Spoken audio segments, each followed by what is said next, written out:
আসামি পারিবারিক কারণে যদি হাসিনার সাথে সম্পর্ক করত, যদি আপনাদের উপজেলা চেয়ারম্যানকে কাজী ওয়াহিদের লোকের সম্পর্ক করত, যদি আমাদের এমএলএর সাথে সম্পর্ক করত, রিপন মনোনীত করে নাই। এই যে আমি মুসলমান, আমি একজন জাতিগত মুসলমান না, তাই হিন্দুদের সাথে আমার সম্পর্ক আছে না? তা আমি কি হিন্দু হয়ে গেছি? বলেন তো। আমার খ্রিস্টানদের সাথে সম্পর্ক আছে না? আমি কি খ্রিস্টান হয়ে গেছি? রিপনের সাথে থাকবে একটা রাজনৈতিক ব্যক্তির সাথে, ব্যবসা থেকে ইমাম পর্যন্ত তার সম্পর্ক থাকবে, থাকবে না?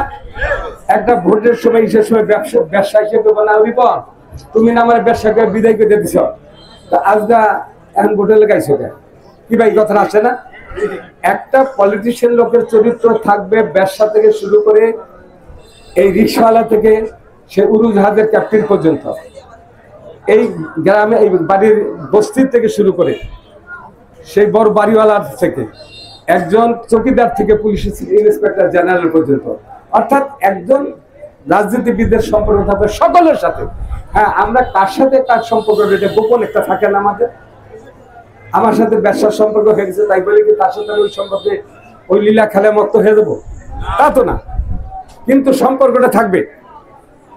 আমার কষ্ট হয় যে কি অপরাধ আমাদের। আমি এই রিপন যিনি দলটার জন্য এত বেশি করলেন, একদিনের জন্য কখনো শুনেছেন রিপন এই দল ছেড়ে পালিয়ে গেছে? শুনছেন? রিপন এই দলে নাই শুনছেন কখনো?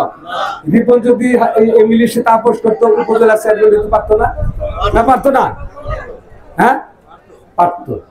কিন্তু আদর্শিক একটা জিনিস আছে, যে জিনিস থেকে রিপন তার পদচ্যুত হয় নাই। আমি চাইব আপনার রিপনকে থাকবেন। তারেক রহমান হাসিনার কত ভয়ঙ্কর, হাসিনার চেয়ে বড় ভয়ঙ্কর তারেক রহমান সাহেব না? নীতি আদর্শের বাইরে তারেক রহমানকে নেওয়া যাবে না, ঠিক আছে? আপনার তারেক রহমানের প্রতি সমস্ত বিশ্বাস রাখেন। আর তারেক রহমান যদি আপনার দায়িত্বশীল এবং নেতৃত্ব দেওয়ার মতো যোগ্যতা না থাকতো, তাহলে শেখ হাসিনা পালিয়ে যেতে বাধ্য হতো? বলেন তো। হ্যাঁ হয়তো কখনো তারেক রহমানের নেতৃত্বের কারণে, তার নেতৃত্বের গুণাবলীর কারণে জাতিকে ঐক্যবদ্ধ করেছিলেন।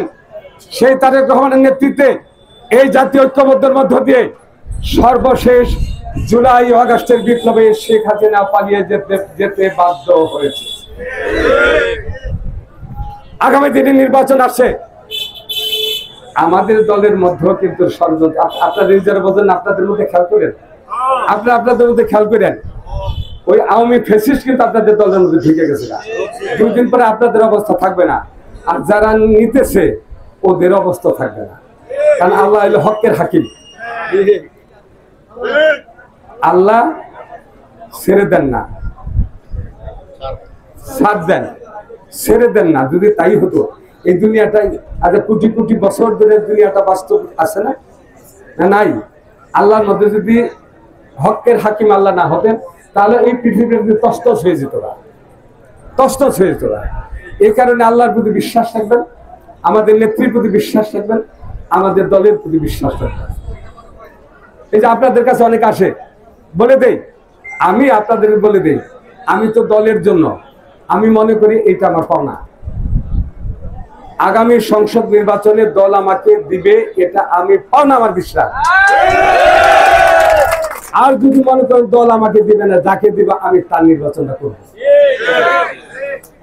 আর অন্য কেউ আসলে বললেন তো যে অ্যাডভোকেট সালাম দিলে আপনি থাকবেন নি, আপনি করবেন? এখানে কোরআন শরীফ, হ্যাঁ কোরআন শরীফ তোমাদের দল দিলে সালাম ভাই সালাম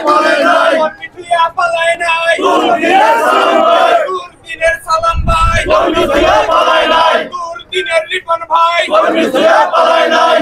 দিনের সালাম ভাই সালাম ভাই দিনের রিপন ভাই।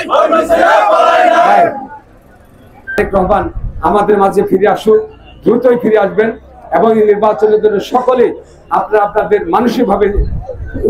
মানসিকভাবে আপনারা প্রস্তুত থাকবেন।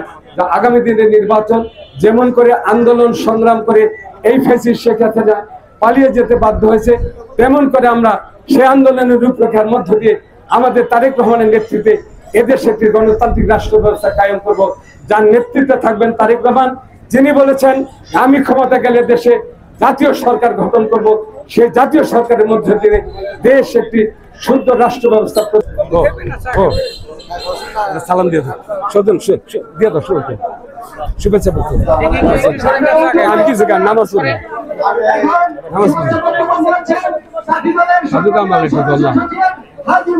আমি আমার রেস্টুরেন্টে বিকল্প দাঁড়াই গেল, আমি বউ না করছি না। জি জি আপনাদের সাথে আমার বড় ভাই সালাম সাহেব করে